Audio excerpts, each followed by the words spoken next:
The Legend of Zelda: Ocarina of Time is the most critically acclaimed video game of all time. Reviewers and fans all love this game for its fun that it provides. The puzzles, the characters, not the water temple. It's clear why this game is so loved, and Nintendo knew. When it was released, they had to make some kind of successor to the game, and what did we get? Well...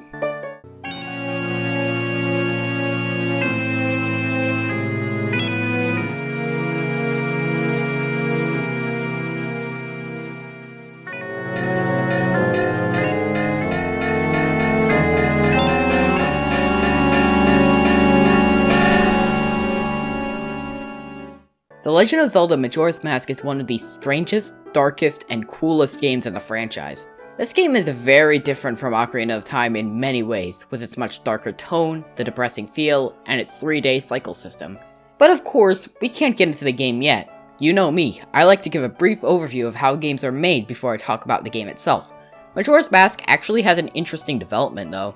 After Ocarina of Time, Nintendo couldn't decide what to do.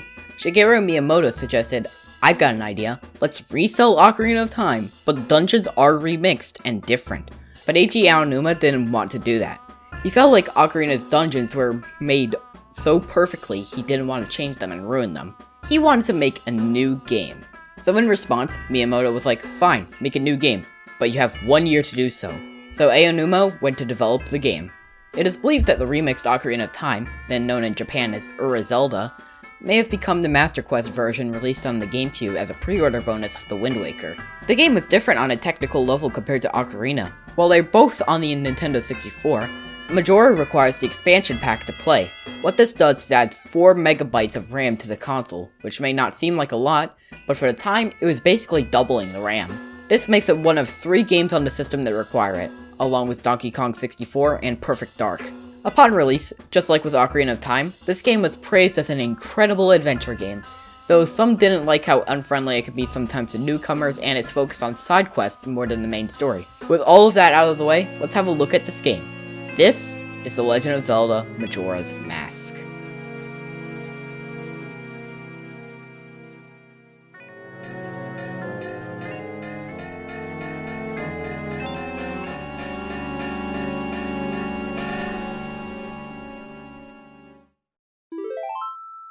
Immediately we'll notice that things are similar to Ocarina on the file select.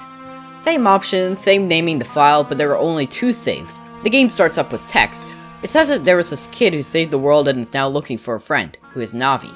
The camera then shows you're in a forest and oh, it's the guy from the last game. This game takes place in the child timeline after Ocarina of Time, where Link warns of what will happen because of Ganondorf and prevent him from doing all of the evil stuff. You then run into this guy who robs you of your ocarina, and steals your horse. Now you gain control of Link as you chase after the robber. Once you reach the end, you fall in this hole and what the hell is going on here? You somehow survive and the robber tells you, "Oh, looking for your horse? Well, it's gone, and now you're a tree. Have fun." But as he escapes, one of the fairies he has gets left behind and is stuck with you. Her name is Tattle and she's basically Navi, but a bit more helpful and way less annoying. She wants to help you for some reason, and now you learn about one of your abilities as a Deku. As a Deku, you could go into flowers and pop out and fly a little in the air, which is pretty cool. At the end, you find this guy who doesn't look like he's having a good day. You then go through some rooms and as you try to leave, you get interrupted by this guy. This is the happy mask salesman, who you may recognize from Ocarina of Time. He says that if you get your ocarina back, he can help you go back to being human. He also wants you to get back the mask that the Skull Kid, the same one who stole from you, stole from him. You can now leave.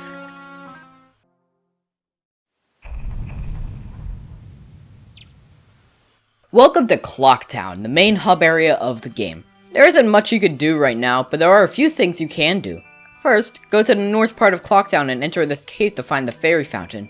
You learn that the Great Fairy is missing a piece, find it, and return it, and now you can use magic, which is a pretty neat ability. You could then pop this balloon and this kid gets surprised that you were able to do it. He then makes you play hide and seek, find the kids, and win. You then learn the Bomber Kid's code. It's different every playthrough, so make sure you write it down and not just have to look it up. You can then speak to this kid and he'll let you pass. You can then go through this pass to reach the observatory. Your goal here is to look through the telescope and oh hey, it's this guy again. He shows you what he's doing and... oh. Yeah, that's the big conflict of the game. The moon is falling and you have 3 days to stop it. You can then go outside and get the moon's tear, which you can give to this guy, and you can use this flower to fly. That is all you need to do, and all you really can do right now, and it's only 2 AM on the first day because this is a second playthrough for me and I know what I'm doing. Luckily, there are some things I could do, as in 2 things. For one, I did a glitch with this guy to access Termina Field early. There's nothing here and I got bored quick, but it's still cool. I also talked with this guy in West Clocktown and he allowed me to skip to the night of the final day. I waited and now you can access to the top of the clock tower. You find a Skull Kid and you fight. Shoot him with a bubble and now you can get your ocarina. With this, you remember the Song of Time, take out your ocarina and that's not an ocarina.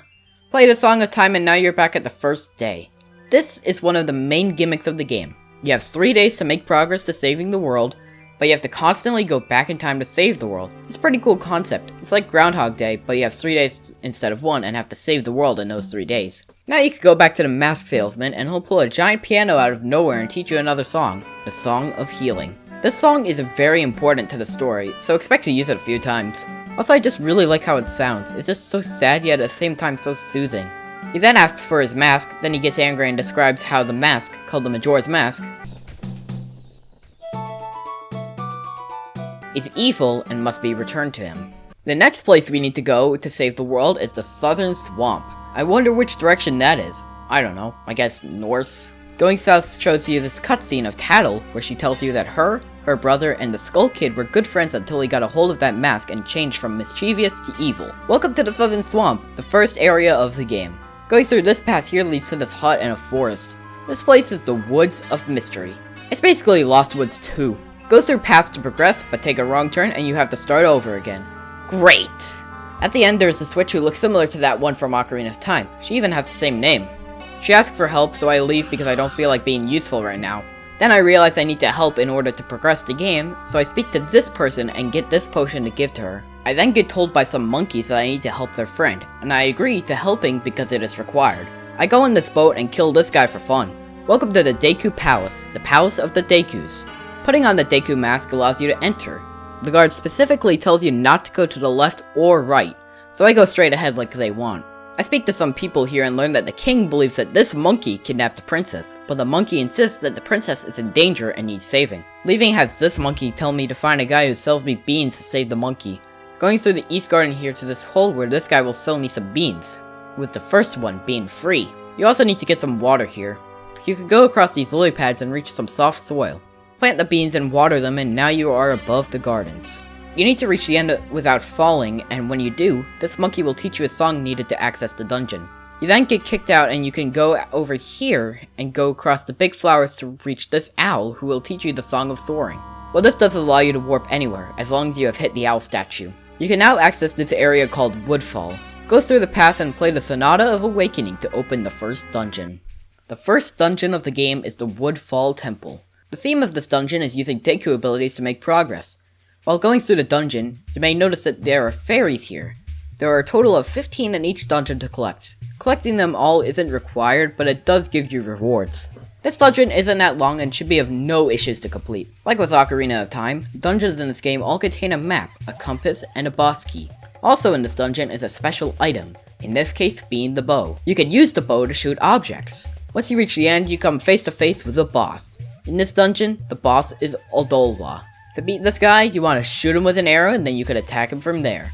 You need to repeat this a few times and this is actually a pretty challenging fight for the first boss. Once he's defeated, you get a heart container, which will give you more health, Odolwa's remains, and a portal that you can leave from. Once you leave, you have freed a giant and you learned a new song so you can use to summon them. But there are 4 giants and you've only saved 1, so you need to go to the other 3 dungeons to save them. Yeah, in this game there are only 4 dungeons, which is a lot less than Ocarina of Time with its 8 dungeons. But remember, this game is more focused on side quests and exploration rather than dungeons like the other games. Once you do that, the area is cleared and you can return the Princess Deku to the king. But that actually isn't required. The game lets you just leave her. If you do rescue her, all you get is a mask from the butler, which isn't required anywhere in the game if you're looking to just beat the game. Now that we have freed 1 giant, we have 3 more to save. But where to next? Well, the next area is to the north, so I'm gonna predict north. Looks like my guess is correct. This place is very cold and is stuck in a blizzard, which is not how it should be. By going down this path, you can reach the Goron village. There is an owl that will help you get to a cave in the distance. Going there brings you to the Lens of Truth, a returning item from Ocarina of Time. With this, you can see the things that you normally couldn't see, like this guy. He tells you to follow him. Follow him and he'll lead you to this cave where he was buried because he's dead. He says he has the big set and he wants you to help heal his sorrows. I wonder what I need to do. Play the Song of Healing and he rips his face off so you can wear it. Wearing the Goron mask allows you to be an imposter and pretend you are the Goron guy. With this, pull the grave and try to rob the body only to find it's now made of water. Go to Goron village, enter here, and speak to this baby and learn he misses his dad. Me too, kid. Me too. Get the water, unfreeze this guy, and he'll teach you the beginning of the Goron lullaby. Only the beginning, he can't remember the rest. Play it to the baby and you'll learn the rest of the song. You can go up this path and find a big Goron and who will fall into the abyss and die once you play the Goron lullaby. Now you can access the next dungeon, being the Snowhead Temple. The Snowhead Temple is the next dungeon and this place is big. There are like 8 floors to this place, and like with the Fire Temple in Ocarina of Time, falling down from near the top is a pain in the ass. The main gimmick here is obviously the tall tower. At multiple points, you have to try and avoid falling as you go up and down floors, and again, falling all the way down sucks. At one point in the dungeon, you find this guy as the mini-boss. He's pretty easy to handle. Attack him when he is spinning around. About halfway through, he'll start running around. One will always stand still and that's the one you need to attack. After beating him, you get a fire arrow. By using magic, you can shoot flaming arrows to light torches or melt ice. At another point, you will fight another mini-boss to get the boss key, except it's the same guy. Beat him the same way, get the boss key, fight the boss. Free the boss from the ice, and now you fight Goat, the dungeon's boss. This guy isn't difficult, but the fight is really cool. You roll around as a Goron trying to run into this guy, with jars you break to fill up your magic. It's a really fun boss and might be my favorite in the game. Once he's dead, grab the heart container, his face, then leave. You now have freed 2 giants. Halfway there! The next area is Great Bay to the west, but there is an issue. It's blocked off.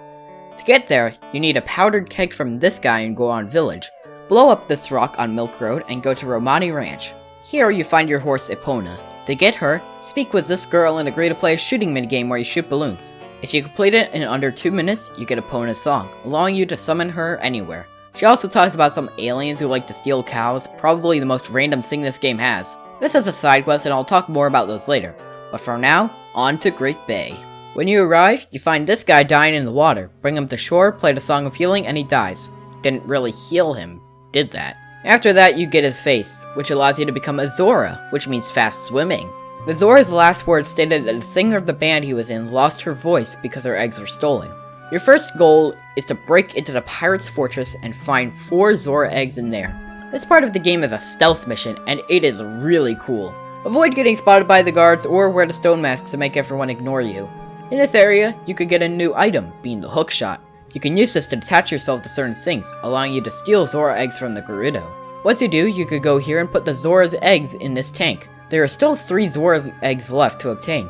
To get these, take a picture of a Gerudo and show it to this guy to get a seahorse. Go between the big rocks and take out the seahorse to reveal a path to this big hole. There are a bunch of bad guys here that you need to kill, and once you do, you'll find the last Zora eggs. Put them back in the tank so you can learn the new wave Bossa Nova, and then you can enter the Zora Cape, play the song to the girl in the back to gain access to the next dungeon. The Great Bay Temple is, oh boy, a water dungeon. The thing is, it's actually not that bad. Definitely an improvement over Ocarina of Time's water dungeon. Then again, it's pretty easy to make a water dungeon better than that. The main gimmick of this dungeon is what way the water wheel spins. The direction it spins is the direction the water spins, allowing you to access certain areas, which is much better than changing the water level. The first mini-boss is this guy, who you must attack his bubbles to attack his eye. After enough hits, he goes boggy into walls and you just have to attack. Beating him gives you the item of the dungeon, being ice arrows. This item was in Ocarina of Time, but it was useless in that game. In this game, they aren't as useless. You can use it to freeze some enemies and create platforms on water. It's great. The other mini-boss is this guy again. Shoot him with ice arrows and attack. The final boss of the dungeon is Gaiorg. This fight is pretty neat. You shoot Gaiorg, then get close and attack. Falling in the water has a high chance of you getting consumed though, so be careful. After enough damage, more enemies get sent out, but I never really have any issue with them. Beat the boss and free the giant. Only one left. The final area of the game is the Ikana Canyon, my favorite area in the game. The first thing you need to do is go to the graveyard where you can play the Sonata of Awakening to wake up this guy. He decides to run away because, I don't know, he's scared or something. You need to catch up and attack him, but of course skeletons come out of the ground and try to make you a skeleton. Attacking this guy a bunch will make him admit defeat, and you can open a chest and get the captain's hat. On the first night, you can wear the captain's hat and speak with these guys to go into a grave. There's an iron knuckle here, one of the harder enemies. Beat it and you can learn the Song of Storms. To be able to actually enter Ikana Canyon, you need another mask. If you bring opponents to these guys, you can race them. Beating them is easy, just don't suck.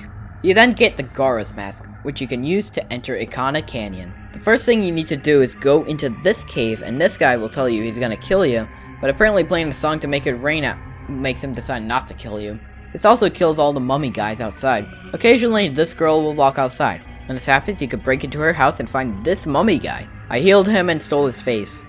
Now you could go to this well and find mummies who will ask you for stuff if you wear the mask you just got. Give it to them and they will let you progress. They don't tell you exactly what to give, but their hints are pretty simple and easy to tell what they mean. Also, a lot of the items you need can be found here, which is really nice. At the end, you get that's not the mirror shield. Look at it. Why is the face so creepy? Why? You can use the sunlight to make the sunblock go away, and I think a ladder was supposed to appear, but one didn't appear for me, which was a bit annoying. Luckily, there is a way to enter Ikana Castle without the ladder. The Ikana Castle is one of my favorite parts of this game, just because I find it so cool to go through. There isn't anything special here that makes it specifically noteworthy. It's just a few puzzles and fights, but I find it cool. At the end, there's a boss. These two skeletons come out to fight. Use a fire arrow on the curtains, knock the skeletons down, and burn them into nothing. Then, the king comes out to fight. Just do the same thing again. You then learn a song, the Elegy of Emptiness. This allows you to create a statue of all of your forms. You know, this guy looked like he'd fit in a creepypasta. Don't know why. Your next objective is to climb the stone tower to reach the temple. This part is pretty annoying to do. You have to repeatedly switch masks, play the song, and see the game make the statue, which makes it take forever to reach the top. Thankfully, the owl statue is at the top and not at the bottom. The final dungeon of the game is the Stone Tower Temple. All the other areas have used a specific mask, but this one uses all of them, which is cool. The puzzles are all themed around the different masks and you use each quite a bit in the dungeon. A bit in, you find a boss, the Garo Master. He charges at you, dodge, and then attack him. After a few hits, he dies and you get light arrows. After this, you can shoot this thing outside the dungeon and fall into the sky. I hate when Isaac Newton decides to update gravity like that. Now you can enter the dungeon, but now everything is upside down, which is a really cool idea, I like that. After beating this guy, you get a mask, being the Giant's Mask. You can't use it until the boss, sadly. Once you reach the boss, you find that there is not one, but two enemies. Twin Mold is a very cool boss to fight. You can use the giant mask and oh boy, I'm big now! You can use this to flash at the enemy's tail and head to inflict damage, but watch out on your magic meter as the giant's mask depletes it. Luckily, the stone pillars here give magic when destroyed. After taking down both creatures, you win and free the last giant. Now that all the giants have been rescued, you can wait until the final hours, go to the Skull Kid and summon the giants. They attempt to hold up the moon and actually succeed. Then Tattle and Tail talk with each other and then the Majora's Mask flies into the moon and you go after it. In the moon, there is a grassy field with a tree. There's also children running around wearing masks of all the bosses. They take you to areas where you could get heart pieces if you trade masks, but I'll talk more about these later. Talk to the kid wearing Majora's Mask and you will face the final boss. This fight is pretty cool. First phase, wait for it to spin down, spin attack, then do damage. Partway through the fight, the remains of the bosses come down to fight. Just shoot them with arrows. Also, Majora can use a beam to attack, deflect with the mirror shield, and attack it. After enough damage, you there's a second phase. Majora's incarnation is weird. It runs around at high speeds, but sometimes it is slow to dance. You can hit it with an arrow when it does this, then attack. After enough damage, you reach the final phase, Majora's Wrath. This guy can be a bit tricky. You have to shoot it right before it attacks, then attack it, which can be tricky. Once you do enough damage, you beat the game. Majora dies, and you have an interaction with Skull Kid and the Happy Mask Salesman. Tattle tells you to get out because people of Termina have a carnival to attend. Damn, I saved this place from destruction, and I'm not even allowed to celebrate at the carnival? The credits then roll. You may realize that even though the whole main quest has been covered, this video is still not over. That is because now is when I talk about the side quests. And oh boy does this game have side quests. This is part of why I love this game so much. There's just so much to do in every corner of the world. There are so many side quests and minigames that I can't cover all of them, but I'll stick with the best of them. In Clocktown, and just before entering the Southern Swamp, there are archery minigames you can play and get a high score in. Get a high score and you get a quiver upgrade, allowing you to hold more arrows. Get a perfect score in each and you get a piece of heart. These minigames are cool, but they are quite tricky, especially considering how annoying aiming with the bow can be sometimes. Also, if you get a perfect score on your first try, you have to get another perfect score to get the piece of heart. That's a tad annoying. In each dungeon, you could find 15 stray fairies hidden all over the place. If you get them all and bring them to the fairy fountain of the area, you get a special reward. The one in Clocktown will give you the Great Fairy's Mask, which lures stray fairies to you. You get this by taking the stray fairy to her while in human form. The reward for getting the fairies in Woodfall is a more powerful spin attack, giving you more range and damage. Getting them all in Snowhead increases your magic meter, allowing you to use your magic more. Very useful. Getting them in Great Bay increases your defense, making you take half as much damage as you usually would. The reward in Ikana is the Great Fairy Sword, the most powerful weapon in the game. You may have noticed during the footage of the game that Link was wearing bunny ears throughout a lot of it as human. To get it, go to this building in Romani Ranch. Use the Bremen mask that you could get from this guy. You can parade these chickens and get the bunny hood from this guy. This allows you to move faster than usual, which is cool. You should get every mask in the game. You could give it to these guys on the moon and play their game of hide and seek. Using the transformation masks, you must navigate through the areas, finding a heart piece in each, then finding the child. If you give all of your masks to the children, you get the Fierce Deity Mask, an extremely powerful mask that can only be used in boss fights. It allows you to do massive damage fast and makes Majora look like a joke. One of the weirdest side quests you could do involves the Romani Ranch.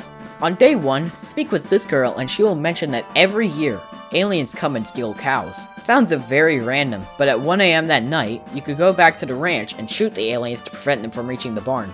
Shooting them doesn't kill them, it merely pushes them back. You can use the dog here to tell which one is the closest. If you manage to push them back until 5:15, you get a bottle. This also allows you to do another minigame where you can help Cremia deliver milk to Clocktown on night 2. Unfortunately, the road is blocked, so you have to take a detour, which involves the Gorman brothers wearing masks trying to attack you. You have to shoot them with your arrows to push them back. If you manage to do so successfully, you get the Romani mask, allowing you to enter the milk bar in Clocktown. Of course, when talking about side quests in this game, you cannot forget about the Anju and Cafe quest, the longest quest in the game. This quest is all about getting items from people and giving them to others while also talking to people to gain info needed for the quest. This part will act as a mini guide for this quest, as there is a lot to unpack here. Day 1 from 10 AM to noon, talk to this woman in the mayor's residence to get the cafe's mask. From 2:10 to 8 PM, talk to Anju in the Stockpot Inn while wearing the cafe mask to agree to talking with her later that night. From 12 to 6 AM, talk with Anju in the kitchen to receive the letter to cafe. From 12 to 9 AM on day 2, put that letter in any mailbox. From 3:10 to 3:50 PM, go into this door in the laundry pool after a kid comes running out of it. Once the kid goes back inside, talk with him and learn he is cafe and receive the Pendant of Memories. From 10 AM to 7 PM on day 2 or 3, get the pendant to Anju at the Stockpot Inn. On day 3, from 1 to 6 PM, go back into this area at the laundry pool and talk with the guy here to get the Kyoton mask and a special delivery to Mama. Go to Ikana Canyon and find Cafe here. At 6 PM, he will enter this area here, follow him. Help him solve puzzles that get to the end for him to get the Sun Mask. At 4:30 AM, only a minute and a half away from the moon crashing, go into this room in Stockpot Inn and watch a cutscene with Anju and Cafe giving you the couple's mask. This quest takes a while to do, and a lot of it is waiting, but at the same time it's just so cool because of how much you have to do to complete it. I covered quite a few minigames and side quests in this game, but there are so many more. This game is just packed with quests. So after everything, the dungeons, the quests, the characters, everything, what do I think of this game? This game is great. Hell, it's fantastic. Majora's Mask is extremely enjoyable from beginning to end, filled with personality and content, and is an experience I highly recommend to everyone. I'd even say this game is better than Ocarina of Time. Yeah, I said it. I say that because of the amount of content making Ocarina of Time looking a bit empty in comparison. The 3-day cycle concept I find really cool. The masks are also really fun to use. The game is really dark, and I love that. So many things make this a quality experience and better than Ocarina of Time in my opinion.